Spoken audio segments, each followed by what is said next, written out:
I had actually bought some pepper spray to keep with me because I was closing up at night alone.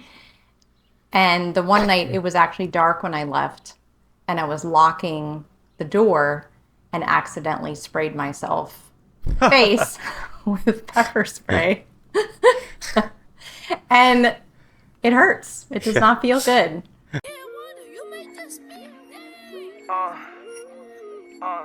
You are crazy. I ain't been this high on Perkins in a long time. I ain't been this high on Perkins in a long time. I took 230s and a half of a third one. I feel like I can see everything with my third eye. Feel like I'm floating, see the world from a bird's eye view. Sticking out your cat for the Rizzler. You're so skibbity. You're so phantom tax. I just wanna be your Sigma. All right, so do you want to get right into embarrassing stuff? Why not? So are you doing the school one first or the work one? No, you have two. The work. Okay. Yeah. How old were you? Okay, so this was the summer. I believe this was the summer after my senior year, before going to college. And Yeah. I lived in Kennett Square with my grandma over the summer. And I got a job at a veterinarian's office, and my job was not really dealing with the veterinary side of anything, but just cleaning the kennels that they had on the ground floor. Yeah. And like, it was like I remember cleaning and, feeding the animals, whatever, if they had animals staying overnight or whatever. So part of my job involved being there after the office was closed to do cleaning. So I was there alone. It wasn't dark out yet, but it's over the summer, so it was still light out. And there were cages small enough, like a animal carrier size, and then there was a kennel or a couple of them that were like big enough to like walk in and out, with a door that went from the ceiling to the floor. So when I was cleaning them, the one time I went into one of the bigger kennels to clean it, and somehow I locked myself in the kennel. And I was, of course, panicking because I'm like, I'm the only one here. I don't have any way to contact anybody. I would not like that either. But I eventually figured out how to get out, and it was okay. But like, for a while there, the worst part was just, I was so embarrassed about myself for doing that. But no one. No, and nobody was there to see it. But of course, everybody that I told about it, they still bring that up today. This was like 30 years ago. Mm-hmm. And of course, I still have to live with just feeling like an idiot. And then to make it worse, the second thing that happened at that same job, and again, I was by myself because it was after hours and I was closing up, and I had actually bought some pepper spray to keep with me because I was closing up at night alone. And the one night it was actually dark when I left, and I was locking the door and accidentally sprayed myself face with pepper spray. And it hurts. It does not feel good. And I must How? We didn't have phones, cell phones. Yeah. So I had to drive home. I had to drive to my grandmother's house. Just like. Yeah, and but again, the humiliation of what I had done to myself was the worst part of it. I feel like if I did that to myself, I wouldn't be that embarrassed about it. I think I would think it was more funny. Like, oh my god, that's hilarious! I did that.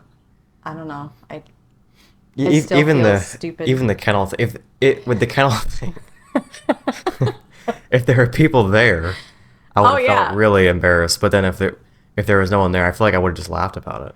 I don't know. For some reason, I kind of felt worse being the only one to witness my stupidity. I don't know why. I'm not quite sure. There's a deeper rooted right. Yeah, there's something else going on there, but Yeah, that's how I processed it. Yeah. What So about like, you? yeah, I mean, the most one of my most embarrassing moments was at Gabe's dad's house. This was like 2 years ago. Hazel was there, Derek was there, and then Gabe's older brother was there. And like we were in his room, and that's like when I first showed up because Derek told me they were all there, and then they're inviting me, and then we walked down with him. So then me and Derek show up, and I have a Coke, like the soda. And I think it was when his older brother, Gabe's brother, asked me who I was.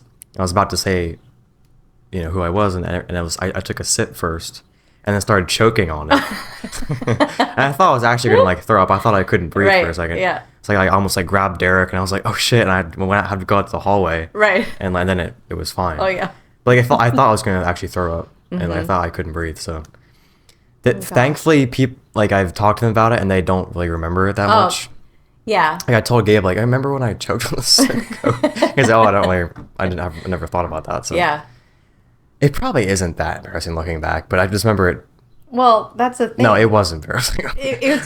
But that's the thing. A lot of time, not all the time, but a lot of times, things that we do that embarrass ourselves are like glaringly obvious and humiliating to us, but other people don't think as much of it or don't even notice that it happened, or Right. because we're just so self-conscious. But then sometimes it really does look that embarrassing from the other person's. Like sometimes like you will like have a memory of, oh, I remember when that one kid did that, it was so embarrassing. So like sometimes people do look at it that way, because whenever everyone's like, oh, like a person on the street does not care what you look like, they're not looking at you, and I'm like, yeah, but I do look at people right on the street. I do think about what people are wearing, and like I Yes. do think about it, so that's not a real argument. I know, I can see both sides of it. Like I'm always analyzing, am I thinking about this more than I should be? And how do I perceive other people viewing it? And am I assuming that they're noticing it more? Because I can see where, from my perspective, sometimes I notice things about other people, and Right. sometimes I'm completely oblivious to it. So it's Yeah, I think I know that people see me and stuff and like care, but I just don't really care. I don't know. It's just like it's just one of those times when anxiety just kind of goes away, when it's just like, oh, I don't have that anymore. I don't care about that. Which I never really had a big fear of that. Right. I'm never that self-conscious, but like even when I didn't like my appearance, I still didn't really care that much. I mean, I did care, but not on a deep level. right. I knew that was just my outer appearance. I knew that like I liked myself as a person. So I was like, yeah, but I'm cool, so I don't really care. Yeah. You know. Well, I think I always struggled. I mean, I always struggled with like, how do I look to other people? That's I've always been very self-conscious. However, I honestly think if I had to choose, I think what probably has plagued me more than just outward appearance is how I come across just as a person to other people. I'm constantly overanalyzing myself, judging myself, thinking, oh, I'm not smart enough, I'm not cool enough, I'm not funny enough, or I'm annoying. Like that's the kind of stuff that my anxiety chooses to focus on more so than.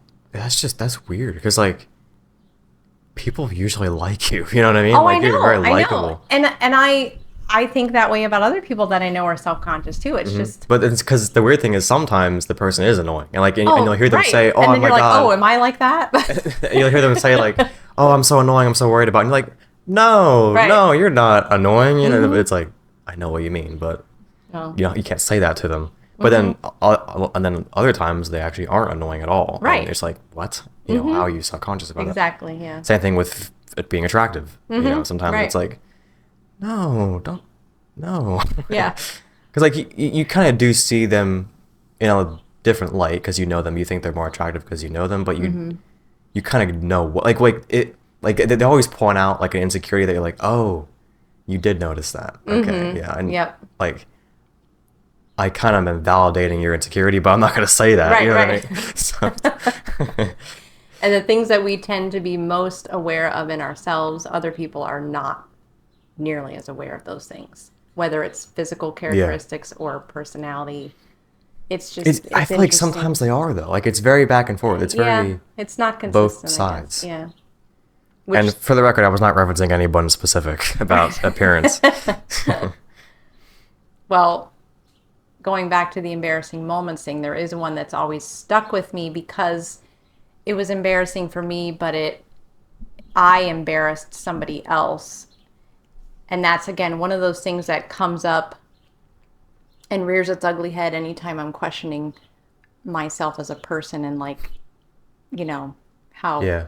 Because I know this story. Yeah. And that's a very hard one to, like, apologize for. Yes. It's very awkward to apologize. Yes. Like, I'm sorry I said... It's just... Yeah. It's weird. It just makes me... I feel terrible. I still, even now, thinking about it. And this happened when I was in 6th grade. So I was was this in the Philippines? I was like 11. Was yeah. it in the Philippines? Yeah, when we Okay. lived I thought it was overseas. in Elko. And no. So this was the school I attended in the Philippines. And I had a close group of friends. There were 5 of us girls that did everything together. And we ranged in size because, you know, at that age, everybody's like maturing at different rates and some people are growing. I was still in my very short phase and small. And one of my friends was much bigger than me, just a bigger person overall. She was bigger boned. She was taller. Everyone in her family was tall. And So you wouldn't really say, like, overweight, just bigger? I didn't think of her as overweight. No, Yeah, like just bigger. just a bigger person. And the one time we were in the locker room after gym and we were changing and I saw a pair of shorts on the floor and I swear to God it was... Oh, I thought it was underwear. No, I think it was a pair of gym shorts, like the uniforms that we had to wear. And honestly, I was being innocent, but I was being ignorant. I was so ignorant at the time. And because I did have a habit of speaking without thinking. That's always been that's always been my tendency. That does not, I would never have said that about Really? you. Because No. that's one of the things I'm so self-conscious about. And we were just talking about how, like... I would never even think about that being your problem. I've always been so self-conscious about that growing up, like feeling like I don't like myself. Do you think that you because do of that now still? Oh, yes. And I'm much more aware of it and I'm much more in control of it. But that's definitely my default mode, is to like react to something and say something about it out loud. And then I'm like, oh crap, I shouldn't have said that. What's like an example of that? Well, this is the example. Well, yeah, but I mean now. Well, I don't know if I can Don't, think of one immediately, but let me go back. So I picked up this pair of gym shorts that was on the floor because it looked like somebody forgot them or whatever. And I held them up and they were much bigger than mine. And I was like, oh my gosh, look how big these are. Like I literally said something about their being really big. Mm-hmm. And then one of my close friends in my circle of friends took it because it belonged to her. And to this day, I will never get over the humiliation I felt for her and for myself. It was just, I felt so awful. And I was like, how could I be so stupid to react without thinking? Because I was in a locker room full of my classmates. Why would I not think of that? You know what I mean? Mm-hmm. It just didn't... I mean, even like... Oh my gosh. Even the best of us make those stupid decisions. I know. Like, it's just one of those, like, I can feel the mindset that you were in. Like, it's like that... Yeah. That blind sight. Exactly. Yeah. You have blinders on. You just don't even think about what's coming out of your mouth. Yeah. That was... I'll never get over that. But yeah. Oh my God. And I can't think of a specific example right now about like this time in my life, but I know I'm always like hyper aware of what I'm saying, and that tends to make me awkward socially. At least I perceive myself as socially awkward. Oh my God, I would never see I would never see you as socially awkward. But have you ever had like anyone in your circle of people that you see on any sort of regular basis that you feel like every time you interact with them you're awkward? Has that ever happened to you? Like just that certain person? Just that person. Like no matter how hard you try to be like relaxed, I'm going through people in my head. That happens to me, and I'm not gonna Like I'm thinking like, mention anybody. well, yeah, don't say names, but like, But oh my gosh, no, every single time I come away from it thinking, oh my God, that was so stupid. He or she must think I'm an idiot. Like, I don't know. I've had that happen. And then you feel like you're jinxed that every time you interact with them, the same thing happens. That's, you get I'm going through stuck people in in my this head. like rut. I'm like, no, no, no, no.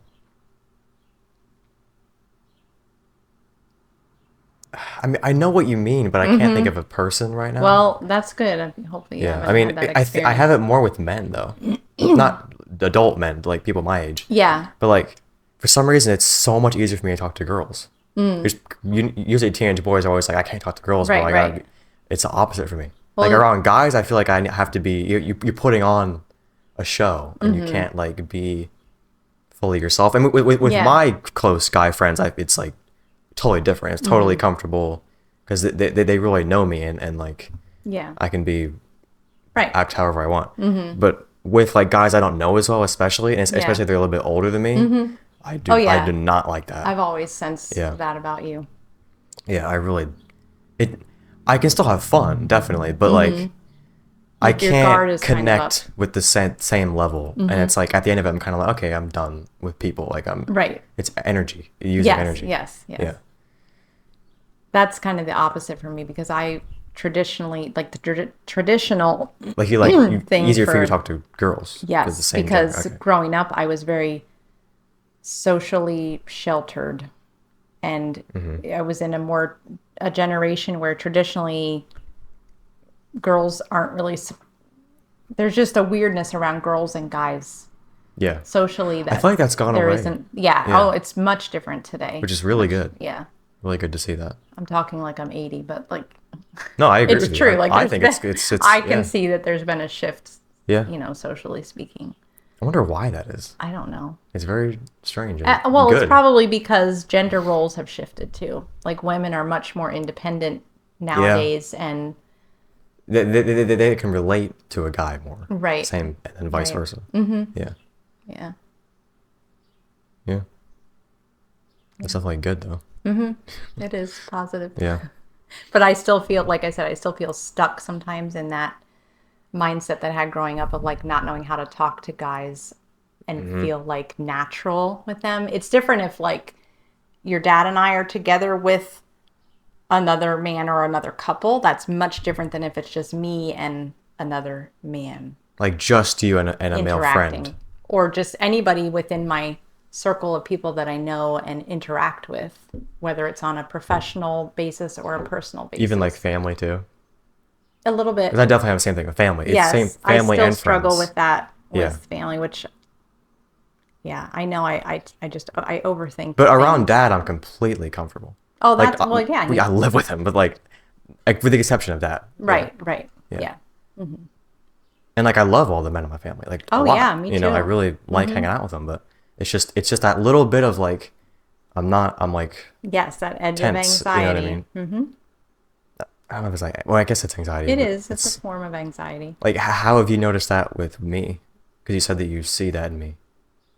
Oh, I just feel like from the time you were little, And just don't say names. you always felt more comfortable around females, and Adult females. largely Yeah. in part because you didn't have a whole lot of Kind of scared to know what was males in like aside. I'm from not you. gay.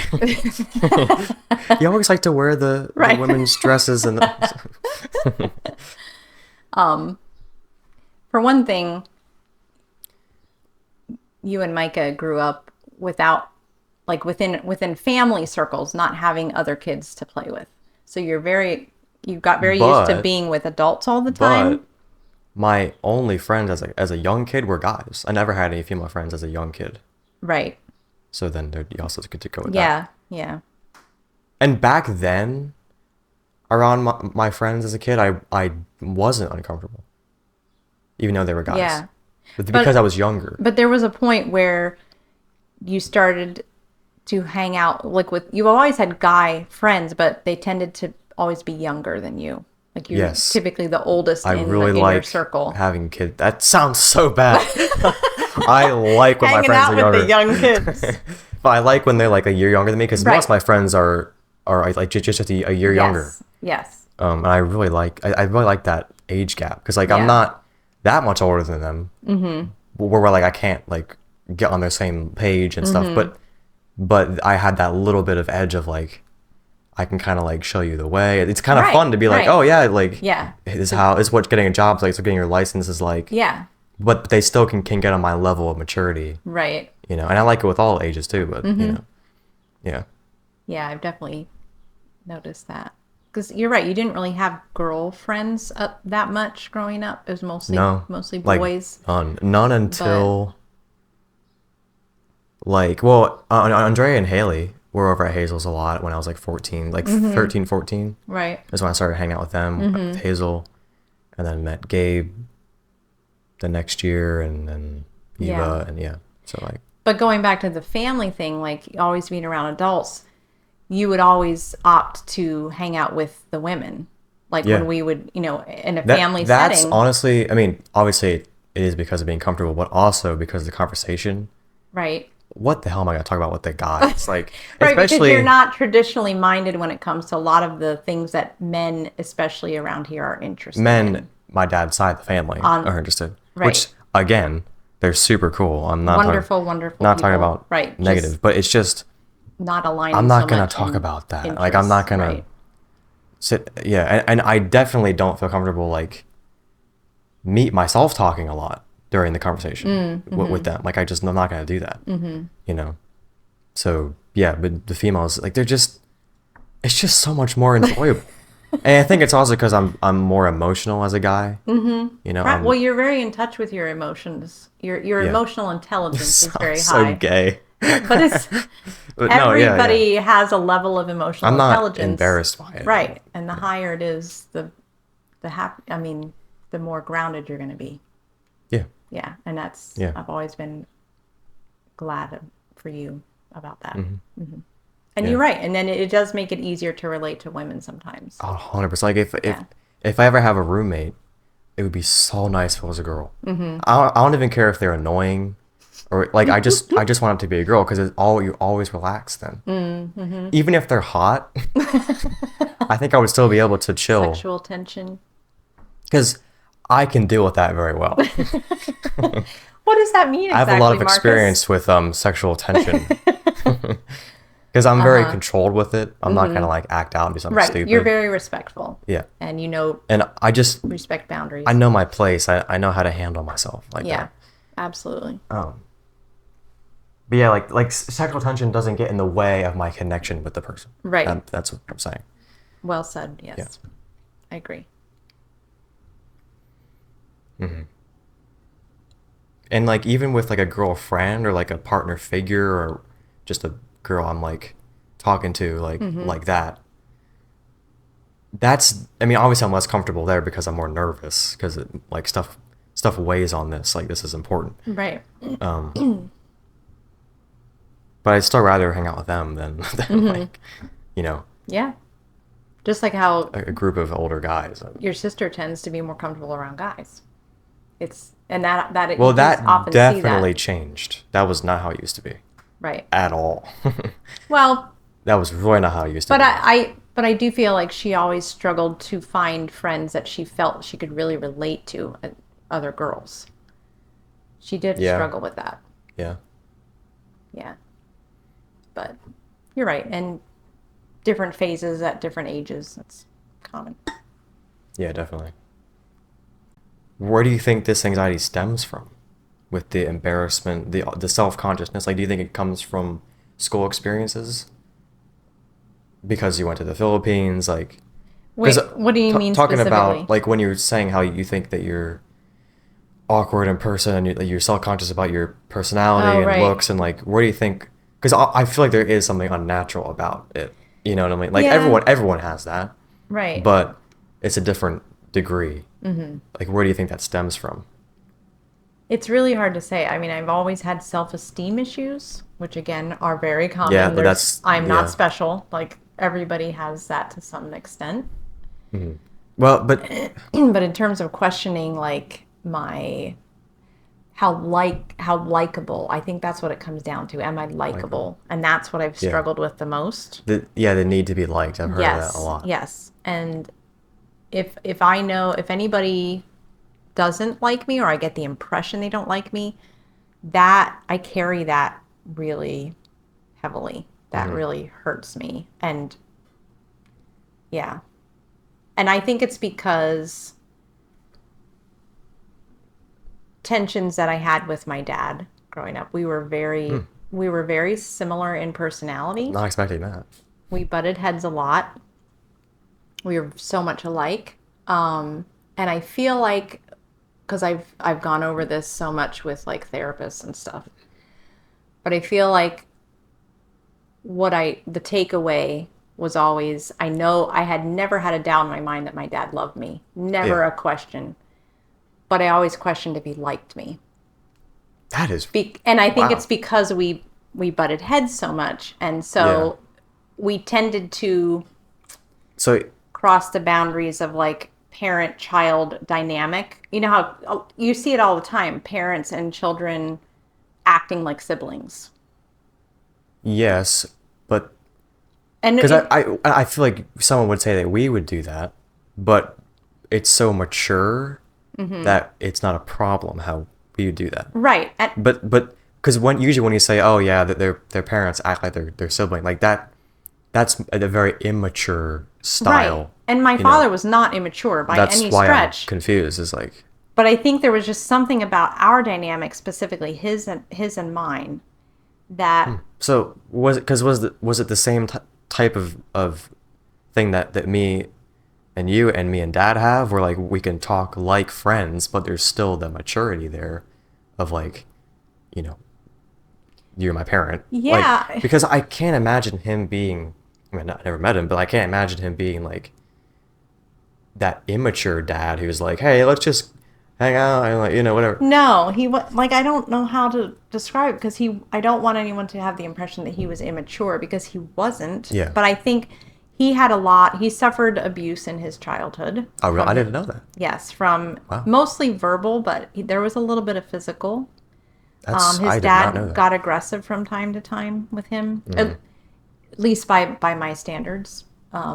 Yeah. The way he dealt with him was a little harsh sometimes and got a not, little bit not physical. so like not anything that you would call CPS for, but Right, still but, like just like let's not do that. Yeah, that's not okay.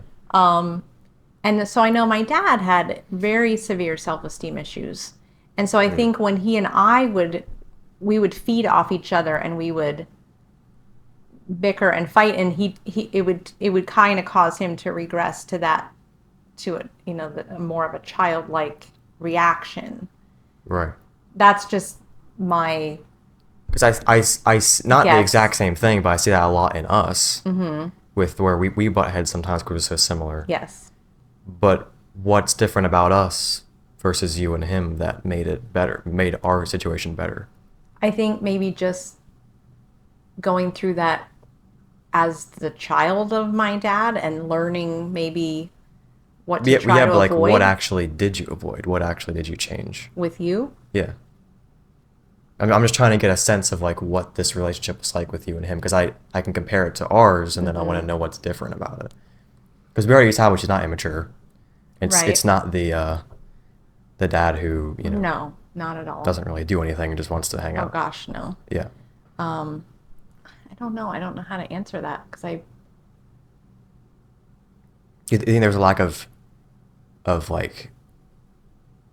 talking about it with him? Because with me and you, like we definitely express that we do like each other. You know, like, yeah. Like, was there not him saying like, yeah, but even though we fight, I like you as a person. Like, Yeah. was there not enough of that?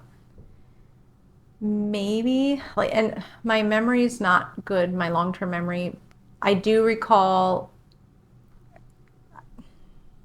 my dad would always talk because we definitely talked about the relationship dynamic and the issues that we had. We did talk about it. It's not like we didn't Yeah. bring it to the surface. That's really good. And he would talk about how when I was little, he noticed a definite shift in me when I was very small. because when I was very little, I was very happy all the time. I was a very, very happy kid. And then he noticed a shift, an abrupt shift where I just started to be grumpy all the time. What age? Pretty young, like like Oh, wow. maybe preschool. Because the thing is, that's young. not usually normal. Because if it was Right. like when you were 13, it's like, okay, well, yeah, 13. But preschool, that's Yeah. like strange. Yeah. And so there was something that happened early in life, I think, that shifted in our relationship. And because he always blamed himself for that, which is not fair, but I think there was a shift in our dynamic when I was a kid. Yeah. And he recognized that. What do you think that was? I really don't know. I don't know if it was maybe just change going on in my life at the time, in our lives. I know he carried a lot of stress around his job, his career, what he was trying to do with his life. So I don't know. It's Stress causing, because would you say that he was like, I'm not all implying he was an absent father, but like no. absent, if someone says absent, does that mean like not there at all, or does that mean just kind of like not there? It can mean both. Okay, Yeah. yeah. But like, did the career thing kind of like pull him out emotionally? I think so. Yeah.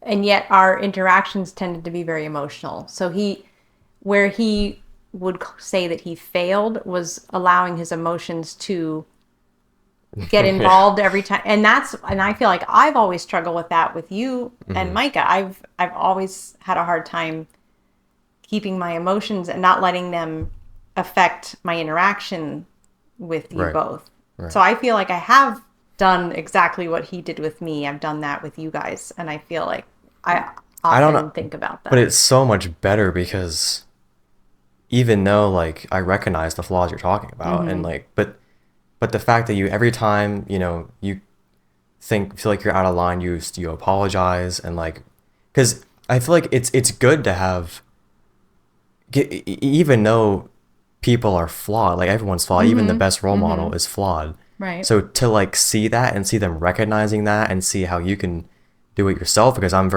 like that myself, Yeah. that I think that's important in itself. Yeah. Is like Oh, seeing yeah. where they mess up and then seeing them own it and Yes, like yes, absolutely. get past it. So like And he did apologize to me different times. yeah, I'm not saying you didn't. But I think, yeah, I'm not quite sure what else to say about that. But I will say, just to his credit, I wanted to say, because when I said I always questioned whether or not he liked me, later in life, like as an adult, our relationship definitely got healthier. And before he died, one thing that he said to me has always stuck with me, and it's always been a comfort to me, because one time on the phone, we were talking about some issues I was having with people or whatever. And Yeah. he just said, "You're such a good person," he said to me. And that meant so much to me. And I can just picture where I was sitting, Yeah. and when we had that conversation, and he was a wonderful, wonderful father. So Yeah, absolutely. and that's, that happens in families, because everybody is their own unique person. And sometimes different members of the family will have a smoother dynamic than other members of the family. It's just the way families work. Yeah, because it's good to learn how to deal with a different dynamic. You know what I mean? yeah. It's not always a bad thing to have that Right. rocky dynamic sometimes. Yeah. Um, Yeah. And I wish you could have known him. yeah, me too. Yeah. Usually I end on this, but we're not finished yet. I'm just gonna do it now. What advice would you have for? Because usually I say someone your age, but I feel like it'd be better if it was someone. Right. Advice for yourself at my age. Right. Right. Yeah.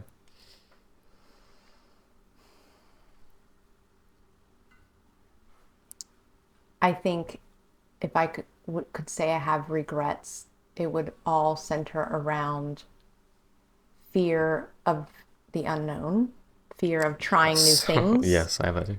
fear of pursuing things that fed my soul, because whether it was because of fear of not being good enough at it or not being able to succeed in it, a fear of failure. I mean, that's everybody can relate to that, but I think at that age especially, there was so much fear in me.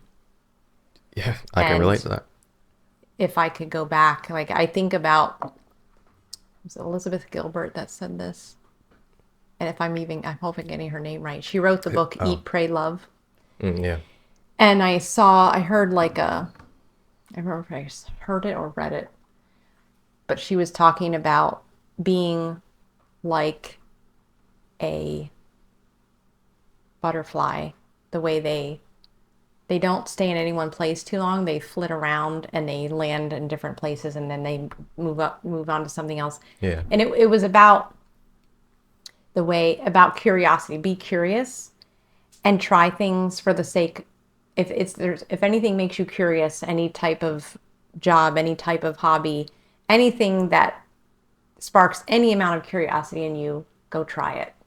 And don't worry about what could happen, because Right. it's just about opening yourself up to all the possibilities that the world has to offer. Right. So don't be afraid to try something that feels risky. Don't be afraid to try something that you think you're not good enough at. Just do it anyway. Just try it. Mm-hmm. And I've kind of like struggled with that, not necessarily with the career. I mean, I do kind of have that problem, but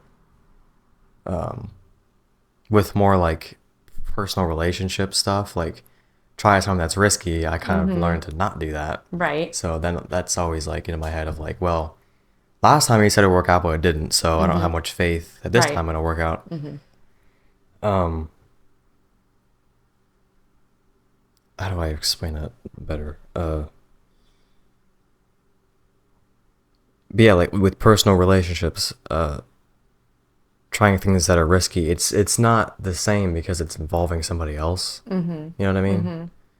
Oh yeah. Then I guess I'm thinking more about Well, yeah, career stuff. hobbies, just personal development. Yeah, yeah. And I will say, to add to that, I would say something that it took me many years to learn and figure out, and I'm still working towards that now, but I wish I knew it then, was to find your joy. Because when you're questioning what am I doing with my life? What should I do with my life? If you just keep on bringing it back to find your joy and live your joy, it really does put everything into perspective. It guides you.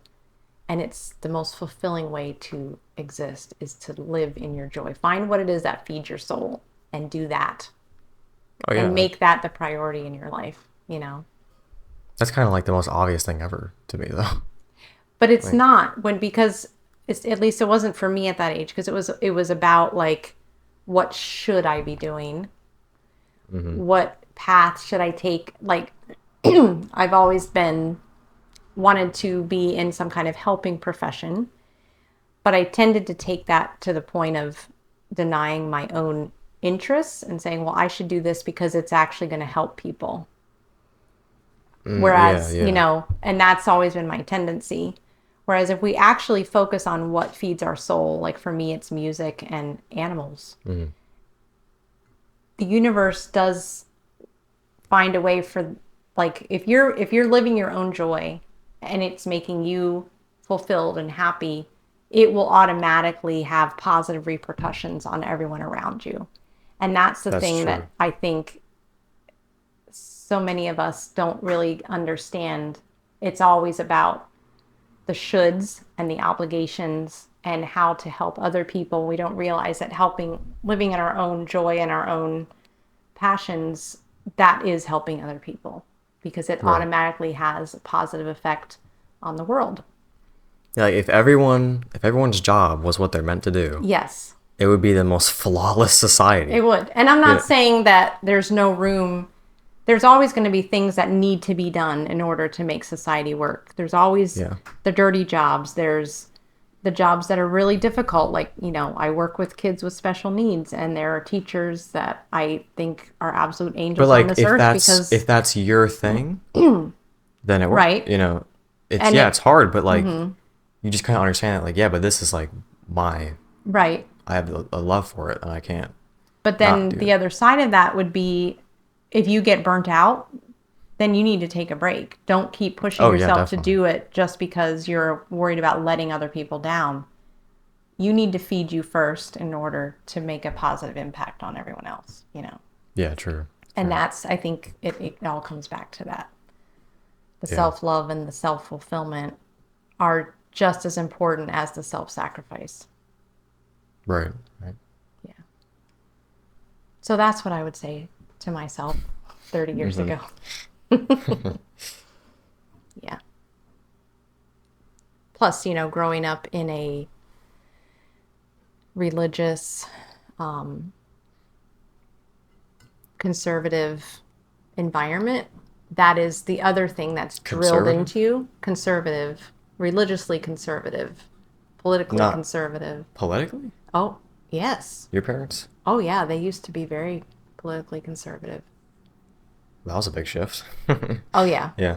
But that's what's drilled into you from the time you're young is part of being a good Christian is to go out and serve others, but with the idea that it will involve self-sacrifice, and that's what you should be doing. That you deny yourself what you really want to do, and you go and do things that need to be Right. done. Because, like, if you look at what Jesus said, I mean, I don't know any details, but I don't know that much about it. But, like, I feel like that he kind of did preach that, though. And obviously, I'm not a religious person, but, like, I do believe in Jesus. I do believe in Right. certain things that he said. Well, all the things that he actually said. But I feel like that kind of was his message, was like self-sacrifice, others first. You know what I mean? Yeah, I'm not sure I can speak to that at this point because Yeah, I just don't know. I would have to go, like, I wish my dad was here to remind me of like all the scripture that we could really analyze it in that light because Right. I don't. Yeah. Yeah. That's, I think, the problem with religion is a lot of things get lost in translation. It's like, from a Yes. historical standpoint, it is ridiculous to look at this little paragraph from thousands of years ago and be like, this is exactly what they meant. This is exactly, you know, word for word, that's exactly true. And it's like, that is not how a historian would look at it. You know what I mean? There's so many different factors in that. Right. And that's not going against Christ and that's thinking logically in the physical world. You know what I mean? Because like, and again, like, it's not, he didn't write, like, Jesus didn't write the Bible. Right. You know, it's all secondhand, which some would say, you know, I don't see how we could trust any of it 100%. It's all secondhand. But I think a lot of other things I believe in from what Jesus said, I can trust, Yeah. you know, Oh, absolutely. even though it's secondhand. But like, people take it immediately seriously, 100%. I mean, you should take it seriously, but they immediately think of it as, if you question this, you're the problem, and you can't Right. question it. Right, You right. can't You can never take question any it. other anything else into consideration. Yeah. Because I've had my own like trials in my head of like, should I be religious? Should I not? You know, what's the line there? And like, I think that's kind of a good compass. Is like, yeah, you can still believe in Jesus and like what he said, but like still look at it from a logical point of view. Absolutely. You know, living in this physical realm, like we Yeah. can't just go by this some magical seeming thing that was how many years ago. Well, I do believe that all of Jesus's words are the most important parts of the Bible. And, Oh, 100%. And the messages that Jesus gave us through his life and through his interaction with people are the most important things, takeaways. Yeah, I do think those are true. I do think Yeah. that's a real. And I will say, you know, I wasn't sure how to answer your question earlier about the whole idea of self-love and Right. not denying yourself.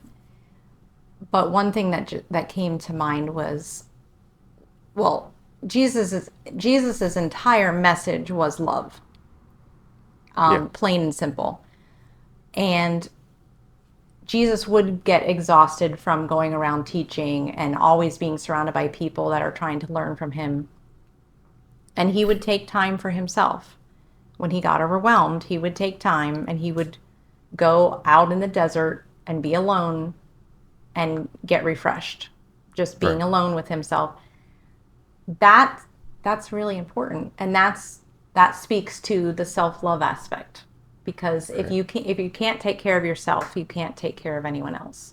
So that alone right there is showing, Which is very true. yes, That's how important that is. So yeah, it's all in moderation. yeah, Yeah.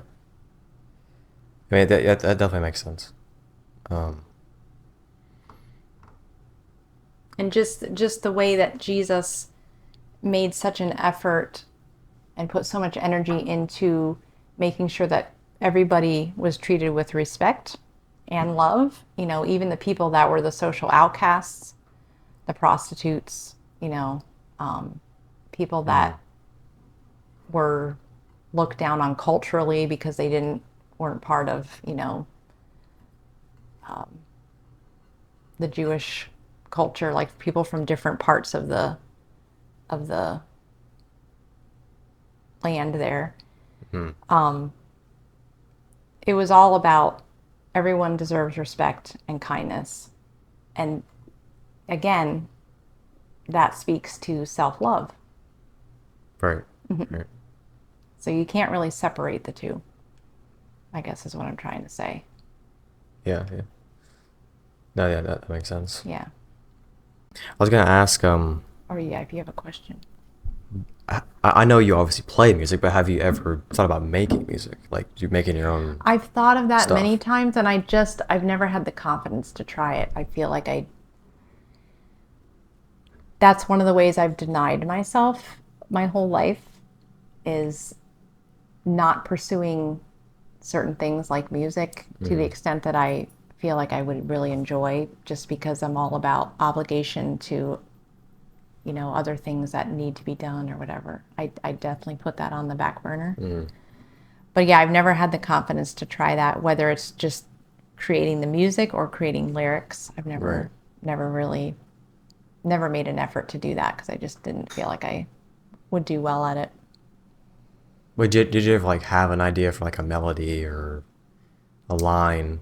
Not Just really. little sparks. Because I'm trying to get into making music, and I just don't. I can't make a melody. I can't do that. I don't have that gene. Yeah. I can write lyrics, but I can't put them into. I can't make a chorus. I don't know how to do that.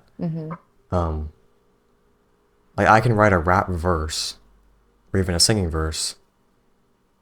But it's more just like a poem. I'm writing a poem and making it work for lyrics. So I can't. Well- I what I do a lot is I'll listen to songs that other people make, and I'll. Obviously, I'm not taking it. I'm just doing it for fun. I'll put different lyrics in place of their chorus to make it fit my life. I'm using their flow, but making my own lyrics. So I don't have to make a melody. Yeah. You know what I mean? Which I wouldn't use that for my own song because that's really stealing. But It's fun to play around with that. yeah. Yeah. And keep in mind, there are a lot of artists that write lyrics when they don't write their own music, and vice versa. That's just not my music. I couldn't do that. That's not my music. But that's, very famous artists, Wait, do you mean like they don't? Elton John, for example. Someone else writes his. Someone else would write the lyrics for him, and he would put it to music. That is not your song. But That's just not. It's a but collab. It's a collab. right, but they get credit for that in the. Yeah, but You at the core of it, that's a collab. That's not your But song. for him, his art was about the music. Yeah, so he's Right. not. Well, I'm not. I don't know anything about Elton John, but with these certain songs, he wasn't the complete artist. He was the composer. Right, but some people That's just what don't his have- position was. you have to make art using the skills that you have, and some Yeah, people have but people then have different skills. he would be called a composer. He composed that song. Mm-hmm. He didn't make that song. He composed it. Yeah, and that's probably how he would think of himself. It's like in rap, Mm-hmm. like people who create all the beats and stuff. They didn't make the whole song. They made the beat. Right. You know, so you can't call yourself the artist Mm-hmm. when you just made the beat. And like, because if someone else writes your lyrics, that's just completely not. It's not you.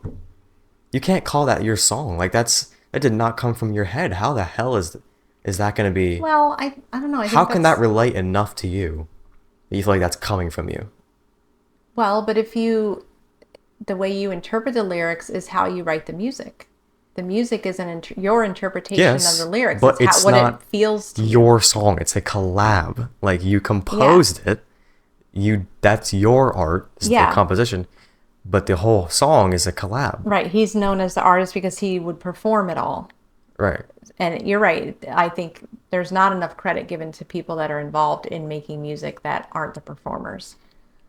Yeah, because usually the person who writes the lyrics is the one who gets, like in rap, Right. the person who makes the beats doesn't really get the clout, Right, the right. fame. I mean, certain ones really do get famous, but like, and they definitely make a lot of money, but Mm-hmm. the person who sings it is the one who that's their song, Right. You know. But wouldn't that kind of be the same thing going on? That's different. That's different How is because the that lyrics different? is what you're actually the message that you're putting out. But music is just as expressive as words. You know that. Yes, of course, but you're not like. So if someone writes the lyrics 1st Mm-hmm. and then he creates this to go with it, Mm-hmm. you know, it's a different type of creation because with rap you're choosing. Oh, I like this beat a lot. Mm-hmm. I'm gonna use that. I'm gonna put lyrics over that. That's more your song. Like I don't because know. you give credit to the person who made the beat. Right. Like I know what you mean by it's like, well, it's not. It is a collab at the end of the day, which they do give credit to the person who Right. And that's made the beat. Yeah. But rap was founded off of like rapping over The a lyrics. beat. Like it's about, you know, like if you're at like a rap battle or something, like they're rapping over a beat. That is the song, is their lyrics. Mm-hmm. You know what I mean? Okay. And there are certain artists who make their own beats, but I like that. Mm-hmm. Because I could see using somebody else's beat, and I could see making my own Mm-hmm. same way. Right. I feel like it's so much more personal if it's like Oh yeah. if you made it. Mm-hmm. Like Suicide Boys, I know do that a lot. Not all the time, but they definitely do that a lot. And then other various artists, but Mm-hmm. yeah, Yeah. Ultimately, I don't really care as long as I get to hear it, and yeah, you know, it feeds me regardless. So right, yeah, yeah. just glad it's there. Yeah, should we wrap it up? Well, we kind of Sure. have to, but Yeah. so yeah, this is the Liz Master interview. That was a good episode. Another Well, banger under my belt. Hell yeah! So part 2 is possible. Maybe not. That would be in the future, but yeah, YouTube, Spotify, Instagram, subscribe, follow. I say this every time. Easy. And yeah, do you want your Facebook in the bottom? No need. No. No need. I don't go on there much. All right. Well, that was a banger episode, and yeah, I'll see you in a week. Peace. Local boy making fucking global noises, I came to destroy. Aye, so that shows from the globe twice, now I feel like a fucking viceroy. I do. Devastator, do whatever, drug